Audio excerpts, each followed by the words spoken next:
नमस्ते, good morning.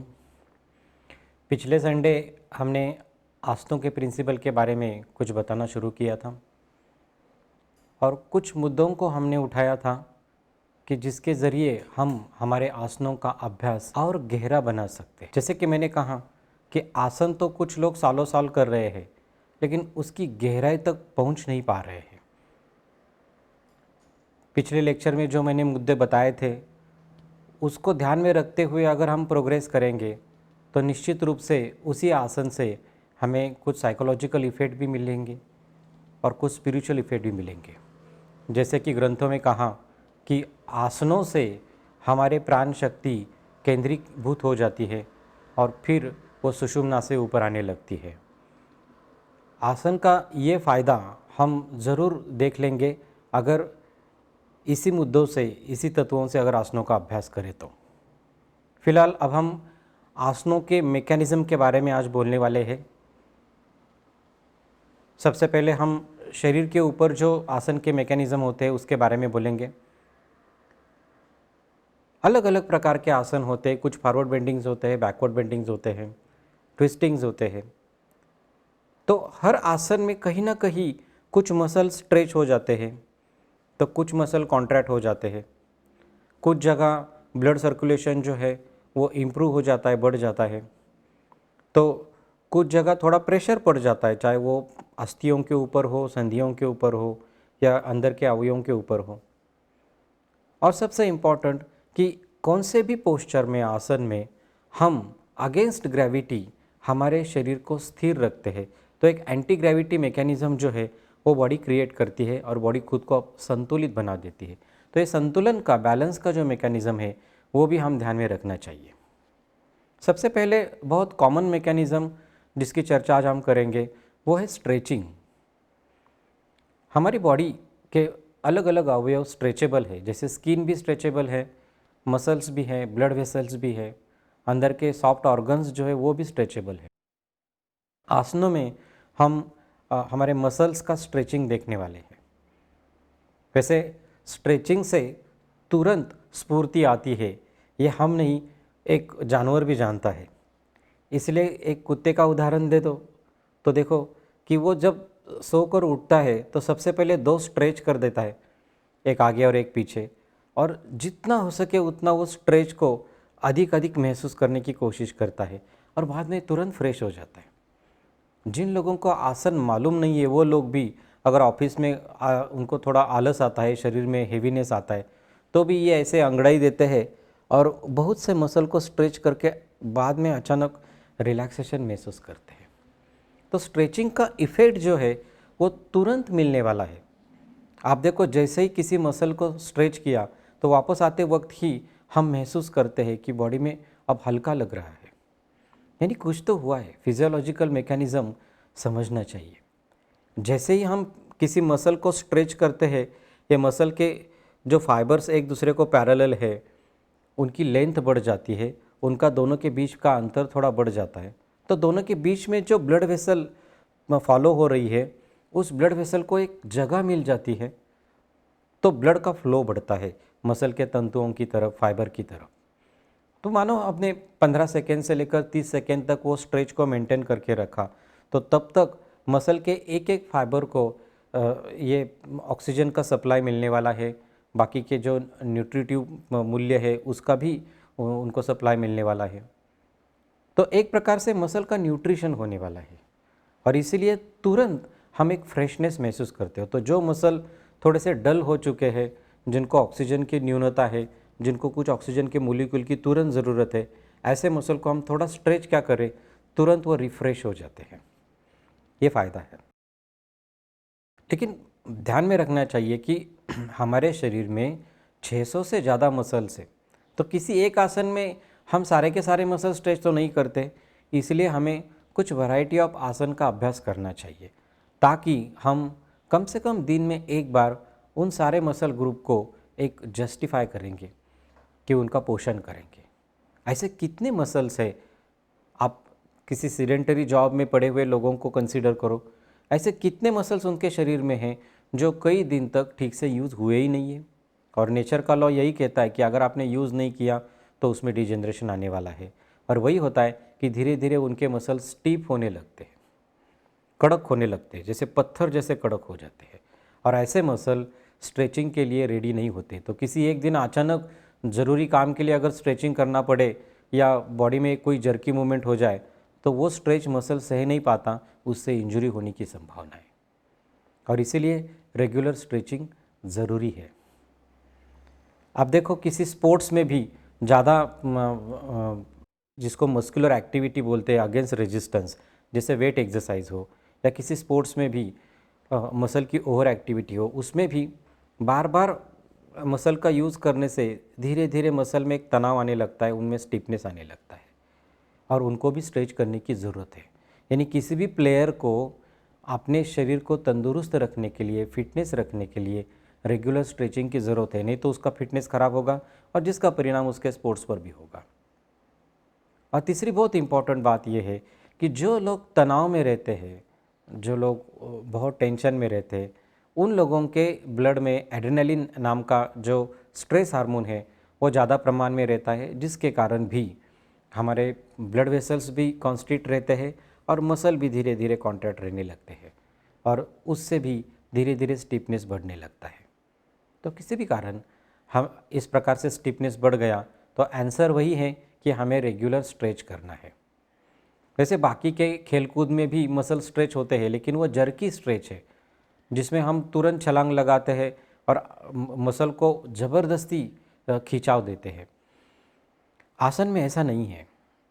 आसन में जेंटल स्ट्रेच होता है, यानी आसन के मूवमेंट्स बहुत जेंटल होते हैं कि धीरे से हाथ ऊपर ले लो, पकड़ो या धीरे से पैर खींचो। इसमें कहीं भी जगह जर्की मूवमेंट नहीं है और उसके कारण आसनों का अभ्यास अगर सही तरीके से करेंगे तो कहीं भी इंजरी होने की संभावना नहीं है। ये जो स्टीप मसल्स होते हैं वो बहुत ज़िद्दी होते हैं।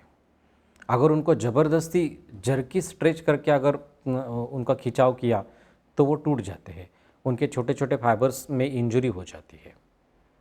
और इसीलिए आसन करते वक्त किसी भी योग साधक को ये ध्यान में रखना चाहिए कि जब मैं आसन कर रहा हूँ तब किसी मसल पर ज़बरदस्ती नहीं कर रहा हूँ। बहुत बार ऐसा होता है कि स्पेशली अगर यंगस्टर है तो उसके मन में वही होता है कि इस आसन के अंतिम स्थिति तक मैं जा पहुँचूँ जितना जल्दी हो सके। और उन्होंने वैसे भी यहाँ वहाँ कोई आसनों के डायग्राम देखे हैं और उसके मन में वही है कि मैं जल्द से जल्द वहाँ पहुँचूँ। और यंग एज है तो वो ज़बरदस्ती वहाँ तक पहुँचने का प्रयास करता है जहाँ ओवर स्ट्रेचिंग होने की संभावना है। ज़बरदस्ती से उस मसल को ज़रूरत से ज़्यादा स्ट्रेच किया जा रहा है, ऐसा मसल ठीक से स्ट्रेच नहीं होता, उल्टा इंजरी होती है। इस इंजरी को समझना चाहिए। बहुत हद तक या बहुत देर तक ये योग साधक समझ नहीं पाते कि वो क्या गलती कर रहे हैं।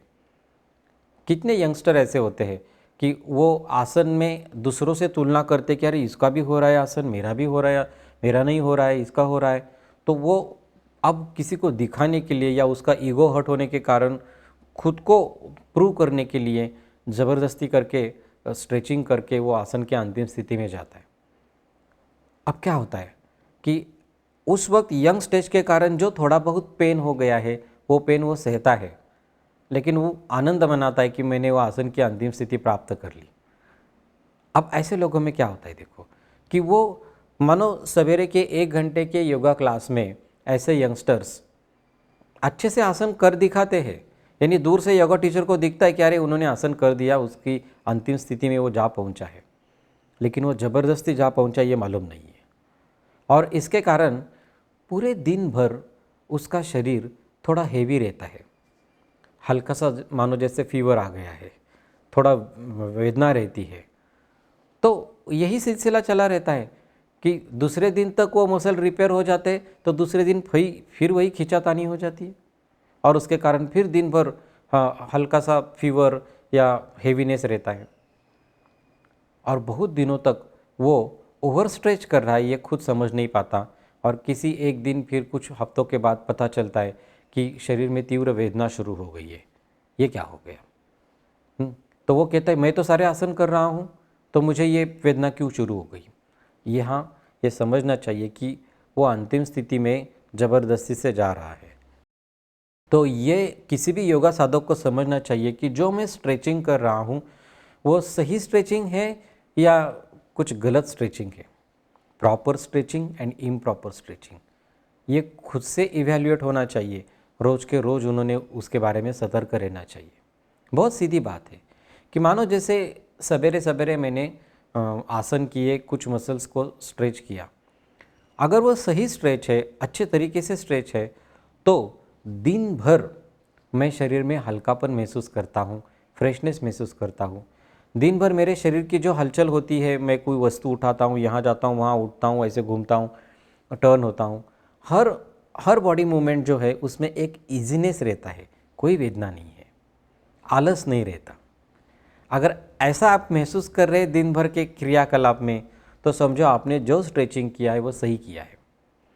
लेकिन अगर आपने स्ट्रेच तो किया, लेकिन दिन भर आप हेवीनेस महसूस कर रहे हैं, अनईजी महसूस कर रहे हैं, आलस महसूस कर रहे हैं, तो समझो कि आपने ओवर स्ट्रेचिंग किया है। आपको थोड़ा अंतर्मुख होकर आसन के अभ्यास को थोड़ा सा रिफाइन करना होगा। ये बहुत सिंपल बात है।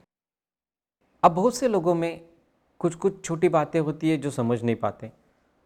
कुछ लोग ऐसा कहते हैं कि अरे ये पश्चिमोत्तानासन जो है वो मुझे सवेरे हो नहीं पाता, और वही अगर मैं शाम को करता हूँ तो आसानी से हो जाता है। अब इस बात को समझो, यानी सवेरे के वक्त उसके मसल स्ट्रेच नहीं हो रहे हैं, लेकिन शाम के वक्त वही मसल आसानी से स्ट्रेच हो रहे हैं। तो शरीर की स्थिति समझो। बहुत बार रात को शवासन में लेटे हुए जो सो जाते हैं, उन लोगों में सवेरे के वक्त जब वो उठते हैं तब कुछ मसल में एक प्रकार का स्टीफनेस आता है, स्पेशली लो बैक मसल्स जो होते हैं वो स्टीप रहते हैं। और कभी कभी ऐसा भी होता है कि सवेरे ठंडी ज़्यादा होती है और ठंडक के कारण भी मसल थोड़े अकड़ के रहते हैं, वो जल्दी स्ट्रेच नहीं हो पाते। तो इसीलिए स्ट्रेचिंग करने से पहले बॉडी में थोड़ा सा वार्मनेस आने की ज़रूरत है। अच्छा है कि जिस रूम में वो योग की प्रैक्टिस कर रहा है वो रूम भी थोड़ा सा वार्म हो जाए या वार्म रहे। किसी एसी में अगर वो कर रहा है तो उसको अंतर्मुख होना चाहिए। हल्का सा उन्होंने अगर वार्म अप किया तो अच्छी बात है। या ऐसा भी हो सकता है कि सवेरे अगर गर्म पानी से नहा लिया और बाद में स्ट्रेचिंग किया तो वो इजी स्ट्रेचिंग बन जाता है, क्योंकि उस वार्मनेस से, उस गर्मी से ये मसल जो स्टीप हो चुके हैं वो रिलैक्स होने में मदद मिलती है, और तब उसके बाद अगर उन्होंने आसन का स्ट्रेचिंग किया तो आसानी से हो सकता है। लेकिन ये सब ना करने के करके उन्होंने अगर स्ट्रेचिंग की ज़बरदस्ती की तो फिर इंजरी आ सकती है। इसीलिए ये बात थोड़ी सी इग्नोर हो जाती है कि लोग अपने शरीर की कंडीशन को समझ नहीं पाते। इसीलिए सवेरे जब आसन के अभ्यास के लिए जा रहे हो तो बॉडी में एक वार्मनेस आया है कि नहीं उस पर ध्यान देना ज़रूरी है। हल्का सा वार्म अप करो, हल्का सा जॉगिंग कर लो, हल्के से बॉडी मूवमेंट कर लो, सिंपल जॉइंट मूवमेंट कर लो, ताकि बॉडी में थोड़ी गर्मी आ जाए, और उसके कारण फिर रक्त संचार भी सुधारता है और मसल स्ट्रेच होने लगते हैं। अब वही बात शाम के वक्त की होती है कि दिन भर अगर बहुत भागदौड़ी का काम है तो मैं कहूँगा कि शाम के वक्त जब आसन कर रहे हो तो सबसे पहले मसल को थोड़ा सा आराम दे दो। यानी अगर शाम के वक्त मैं योगा का अभ्यास कर रहा हूँ तो शुरुआत मैं शवासन से करूँगा। जैसे ही मैं शवासन में लेट जाऊँ एक 5 मिनट के लिए, 10 मिनट के लिए, वो हमारे थके हुए मसल्स को आराम देता है, और एक बार उनको अच्छा सा आराम मिल गया तो वो स्ट्रेच होने में आसानी देते हैं। अगर हमने आराम नहीं दिया तो ऐसा समझो कि जो मसल फटीग की अवस्था में है उन मसल्स को हम ज़बरदस्ती स्ट्रेच कर रहे हैं। इसलिए शाम के वक्त आसन से पहले थोड़ा ब्रीदिंग प्रैक्टिस किया तो भी अच्छा है, थोड़ा शवासन किया तो बहुत अच्छा है। ये बात ध्यान में रखना है। अब बातें ऐसी है कि स्ट्रेचिंग एक कला है। जेंटल स्ट्रेचिंग ऐसा स्ट्रेचिंग है कि जहाँ तक मैं मसल को स्ट्रेच कर रहा हूँ सुखद अनुभव आ जाता है। जैसे ही पेन आ जाती है वापस आ जाओ और वहाँ ठहरो जहाँ मुझे कोई पेन नहीं है। तो आज के लिए वही एक अच्छा स्ट्रेच आपके लिए होगा, वहाँ थोड़ा देर तक रहो। आज मैं देख रहा हूँ कि बहुत से योगा स्टूडियो में बस मूवमेंट ही मूवमेंट है। कई आसनों में जो स्थिर रहना है वो स्थिर रहने की बात नहीं होती। 5 सेकंड में फिर वापस आ गया। मैं कहता हूँ कि स्ट्रेचिंग का अगर हमें अच्छा सा फ़ायदा कराना है तो कम से कम 15 सेकेंड से लेकर 30 सेकेंड तक उस पोस्चर को मेंटेन करो। भुजंग आसन किया तो हमारे छाती के मसल स्ट्रेच हो गए, तो थोड़ा कोशिश कर लो कि हम उसको 30 सेकेंड तक मेंटेन करें। वही शलभ आसन किया तो हम ये पेट के पीछे नीचे के मसल्स को स्ट्रेच कर रहे हैं, तो उसको मेंटेन करो। जब हम 15 से 30 सेकेंड तक स्ट्रेच को मेंटेन रखते हैं तो वो मसल फुल्ली रिलैक्स होने वाला है, या उन मसल के हर एक फाइबर या फाइबर के फाइब्रिल को पूरा ब्लड सप्लाई मिलने वाला है। तो रिफ्रेशिंग जो है मसल का वो अच्छे से होने वाला है। अगर कोई व्यायाम कर रहा है और उसमें फटाफट मूवमेंट्स हो रहे हैं तो उसमें मसल स्ट्रेच हो रहे हैं, लेकिन उस स्ट्रेचिंग में ये गारंटी नहीं है कि उनको ब्लड सप्लाई अच्छे से मिल रहा है, क्योंकि उतना समय ही नहीं मिल रहा है। दूसरे सेकंड में फिर वापस आ गया। यहाँ ऐसा नहीं है। आसनों में हम अगर अच्छे समय तक उसको मेंटेन करेंगे तो मसल को पूरा का पूरा फ़ायदा हम दे रहे हैं।